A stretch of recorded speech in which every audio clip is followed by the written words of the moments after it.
Halo semuanya, perkenalkan saya Ellen Mendung. Saya dari Stikes Lantai Elizabeth Milan. Di sini saya akan menjelaskan tentang asuhan keperawatan pada klien dengan hepatitis.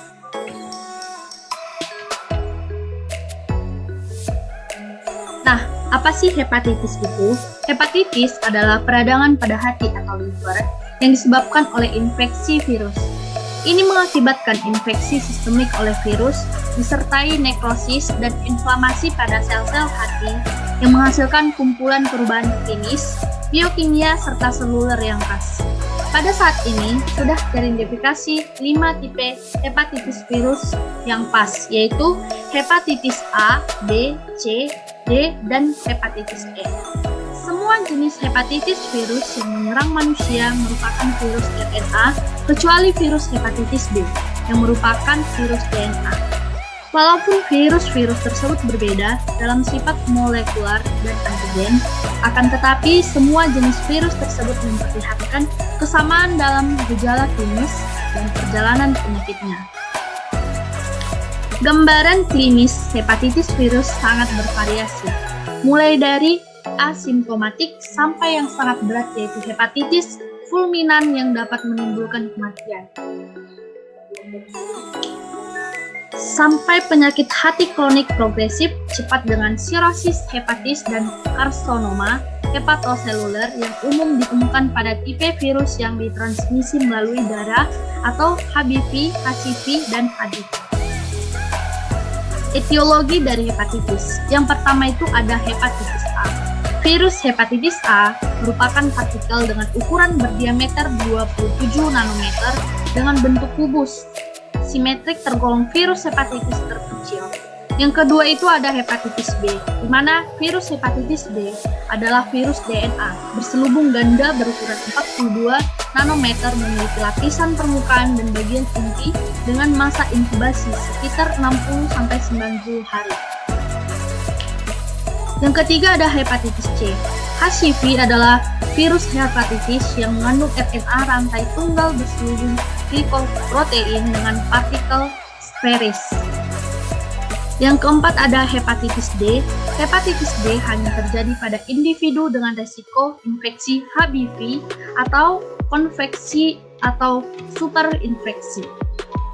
Transmisi virus ini mirip dengan HBV, yaitu melalui darah, permukosal, perkutan, parental, seksual, dan perinatal walaupun jarang. Yang kelima itu ada hepatitis E, di mana hepatitis E merupakan virus RNA dengan diameter 32-36 nanometer dan masa inkubasinya sekitar 15-65 hari. Di mana virus hepatitis E kadang menyebabkan wabah yang menyerupai hepatitis A yang hanya terjadi di negara-negara terbelakang. Selanjutnya, patofisiologi. Kerusakan hati yang terjadi biasanya meliputi, serupa pada semua tipe hepatitis virus, cedera dan nekrosis sel hati ditemukan dengan berbagai derajat. Ketika memasuki tubuh, virus hepatitis menyebabkan cedera dan kematian hepatosit, yang biasanya dengan cara membunuh langsung sel hati atau dengan cara mengaktifkan reaksi imun serta inflamasi. Ini selanjutnya akan mencederai atau menghancurkan hepatosit dengan menimbulkan lisis pada sel-sel yang terinfeksi atau yang berada di sekitarnya.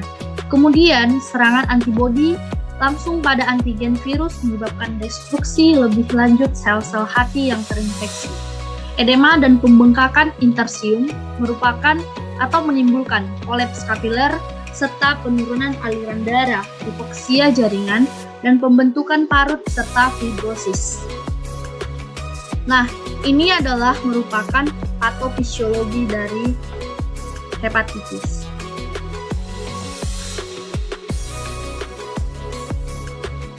Di mana pengaruh alkohol virus hepatitis oksi itu menurunkan gangguan suplai darah normal pada sel-sel hepar. Selanjutnya, kerusakan sel parenkim, sel hati, dan ductus empedu. Lalu gangguan metabolisme karbohidrat, protein, dan lemak akan masuk lagi ke glikonesis menurun. glikogenesis menurun, maka glukosa dalam darah berkurang. Setelah itu ada resiko ketidakstabilan gula darah, di mana efeknya akan menjadi cepat lelah dan intoleransi aktivitas. Inflamasi pada hepar. Ada hipertermi. Perasaannya tidak nyaman di kuadran kanan atas, merasa nyeri akut, obstruksi, gangguan ekstraksi, empedu, retensi bilirubirin, regurgitasi pada ductus tuli, empedu intrahepatik, bilirubirin direct meningkat.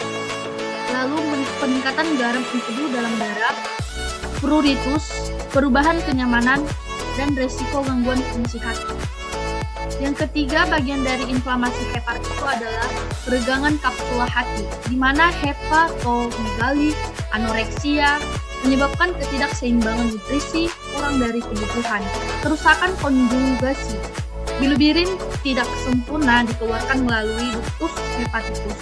Bilirubirin direct meningkat, maka terjadi yaitu ikterus, larut dalam air, ekresi ke dalam kemih, bilirubirin dan kemih berwarna gelap. Tanda dan gejala klinis.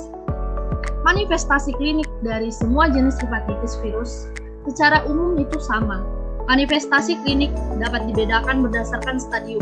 Adapun manifestasi dari masing-masing stadium sebagai berikut. Yang pertama itu ada stadium praikterik berlangsung selama 4-7 hari. Yang kedua, stadium iterik berlangsung selama 3-6 minggu. Dan yang ketiga, stadium pasca iterik yaitu rekonvalesens.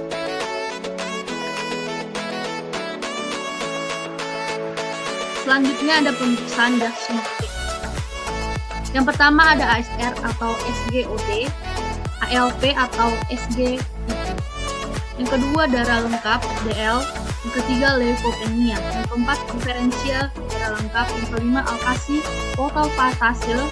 Yang keenam Pfeiffer's. Yang ketujuh albumin serum. Yang kedelapan gula darah. Yang kesembilan anti-Hafid IgM. Yang kesepuluh HBsIg. Yang ke-11 massa protombin, selanjutnya bilirubirin serum. Yang ke-13 tes ekresi BSP atau brom sulfur protein. Yang ke-14 ada biopsi hati, scan hati, urinalisa, dan yang terakhir ada peningkatan kadar bilirubirin. Komplikasi pada hepatitis. Komplikasi hepatitis adalah timbulnya hepatitis kronik yang terjadi apabila individu terus memperhatikan gejala dan antigen virus menetap lebih dari 6 bulan. Komplikasi dapat meliputi yang pertama, hepatitis persisten kronis yang memperpanjang masa pemulihan sampai 8 bulan. Yang kedua ada hepatitis aktif yang kronis, sirosis hepatis, gagal hati, dan kematian.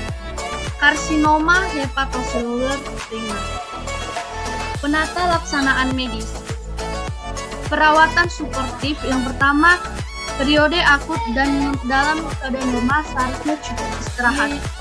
Yang kedua, manajemen khusus untuk hati dapat dalam memberikan sistem dukungan untuk mempertahankan fungsi fisiologis seperti hemodialisis, transfusi tukar, ekstrakorporeal, liver perfusion, dan cortical hemoperfusion.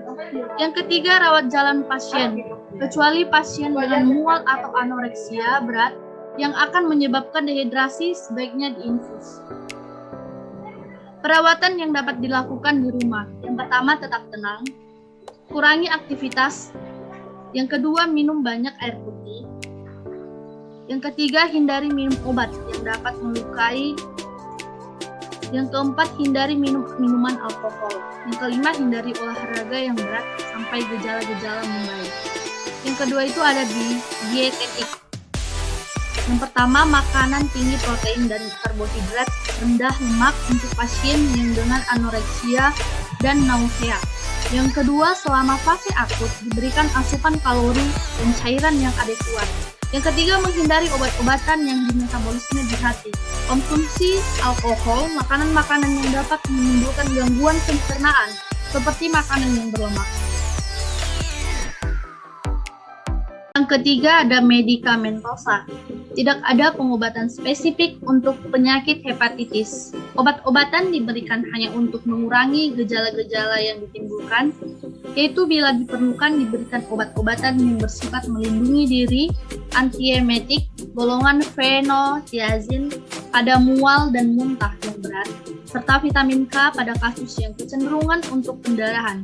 Pemberian obat-obatan terutama untuk mengurangi keluhan, misalnya tablet antipiretik, paracetamol untuk demam, sakit kepala, nyeri otot, nyeri sendi. Proses keperawatan. Yang pertama itu ada pengkajian. Keluhan utama, penderita datang untuk berobat dengan keluhan tiba-tiba tidak nafsu makan, malaise, demam, atau lebih sering pada HIA. Rasa pegal, linu, dan kepala, dan hilang daya rasa lokal untuk perokok. Yang kedua itu ada data pengkajian pasien. Data tergantung pada penyebab dan beratnya kerusakan atau gangguan hati. Ada aktivitas atau istirahat, gejala kelemahan, kelelahan, malaise umum. Yang kedua sirkulasi, tanda bradikardia, gejala ikterus pada sklera kulit dan membran mukosa. Yang ketiga itu ada eliminasi, gejalanya urin gelap, diare atau konstipasi, feses berwarna hitam, adanya atau berulangnya hemodialisis. Yang keempat itu ada makanan dan cairan, gejalanya hilang nafsu makan atau anoreksia, penurunan berat badan atau meningkat odem, mual atau muntah, tandanya ada asites. Yang kelima ada neurosensori, di mana tandanya peka rangsang, cenderung tidur, alergi, dan asterisis. Yang keenam nyeri atau kenyamanan. Gejalanya ada kramp abdomen, nyeri tekan pada bagian kuadran kanan atas, mialgia, astragia, dan sakit kepala. Yang ketujuh itu ada pernafasan, di mana gejalanya tidak minat atau enggan merokok. Yang kedelapan keamanan, gejalanya adanya transfusi darah atau produk darah. Tandanya ada demam, urtikuria, lesi makroopapular, eritema tak beraturan, eksaserbasi jerawat, angioma jaring-jaring. Yang kesembilan itu ada seksualitas. Gejalanya pola hidup atau perilaku meningkat resiko terpajan. Contohnya homoseksual aktif atau biseksual pada wanita. Yang ke-10 penyuluhan atau pembelajaran. Gejala riwayat diketahui atau mungkin terpajan pada virus, bakteri, atau toksin. Makanan terkontaminasi air, jarum, alat bedah dengan anestesi halotan. Terpajan pada kimia toksik, contohnya karbon tetraklorida, vinilklorida, atau obat resep contohnya sulfanomid dan fenotizid. Ada diagnosa keperawatan. Hipertermia berdasarkan dengan invasi agen dalam sirkulasi darah sekunder terhadap inflamasi hepar. Yang kedua itu ada ketidakseimbangan nutrisi, kurang dari kebutuhan tubuh berdasarkan dengan perasaan tidak nyaman di kuadran kanan atas, gangguan absorpsi dan metabolisme pencernaan makanan, kegagalan masukan untuk memenuhi kebutuhan metabolik karena anoreksia, mual, muntah. Yang ketiga, nyeri akut berdasarkan dengan pembengkakan hepar yang mengalami inflamasi hati dan bendungan vena porta. Yang keempat itu ada intoleransi aktivitas berdasarkan dengan kelemahan umum, ketidakseimbangan antara suplai dan kebutuhan oksigen. Ini ada intervensi keperawatannya, dimulai dari diagnosa keperawatan dan hasil dari NOC dan intervensi dari NIC. Implementasi keperawatan. Implementasi keperawatan adalah serangkaian kegiatan yang dilakukan oleh perawat untuk membantu klien dari masalah status kesehatan yang dihadapi ke status kesehatan yang lebih baik, yang menggambarkan kriteria hasil yang diharapkan. Implementasi ini merupakan inisiatif dari rencana tindakan untuk mencapai tujuan yang spesifik. Tahap pelaksanaan dimulai setelah rencana tindakan disusun dan ditunjukkan pada nursing others untuk membantu klien mencapai tujuan yang diharapkan. Oleh karena itu, rencana tindakan yang spesifik dilaksanakan untuk memodifikasi faktor-faktor yang mempengaruhi masalah klien Tujuannya dari pelaksanaan adalah membantu klien dapat mencapai tujuan yang telah ditetapkan dan mencakup peningkatan kesehatan, pencegahan penyakit, pemulihan kesehatan, dan memfasilitasi coping. Evaluasi keperawatan, di mana evaluasi keperawatan dilakukan berdasarkan kriteria yang telah ditetapkan sebelumnya dalam perencanaan, membandingkan hasil tindakan keperawatan yang telah dilaksanakan dengan tujuan yang telah ditetapkan sebelumnya, dan menilai efektivitas proses keperawatan mulai dari tahap pengkajian, perencanaan, dan juga pelaksanaan. Jadi, kesimpulan dari HEPAR adalah peradangan pada hati atau liver yang disebabkan oleh infeksi virus. Ini mengakibatkan infeksi sistemik oleh virus, disertai nekrosis dan inflamasi pada sel-sel hati yang menghasilkan kumpulan perubahan klinis, biokimia, serta seluler yang khas. Sampai saat ini sudah teridentifikasi 5 hepatitis atau HEPAR virus yang pasti, yaitu HEPAR A, B, C, D, dan hepatitis E. Kerusakan hati yang terjadi biasanya meliputi serupa pada semua tipe hepatitis virus. Cedera dan nekrosis sel hati ditemukan dengan berbagai derajat. Ketika memasuki tubuh, virus hepatitis menyebabkan cedera dan kematian hepatosit yang biasa dengan cara membunuh langsung sel hati atau dengan cara mengaktifkan reaksi imun, serta inflamasi ini selanjutnya akan mencederai atau menghancurkan hepatosit dengan menimbulkan lisis pada sel-sel yang terinfeksi atau berada di sekitarnya. Kemudian, serangan antibodi langsung pada antigen virus menyebabkan destruksi lebih lanjut sel-sel hati yang terinfeksi. Edema dan pembengkakan interstisium menimbulkan kolaps kapiler sehingga penurunan aliran darah, hipoksia jaringan, dan pembentukan paru serta fibrosis. Baiklah semuanya, cukup sekian penjelasan saya mengenai tentang hepatitis. Jika ada kesalahan atau tutur bahasa yang salah, mohon dimaafkan. Terima kasih.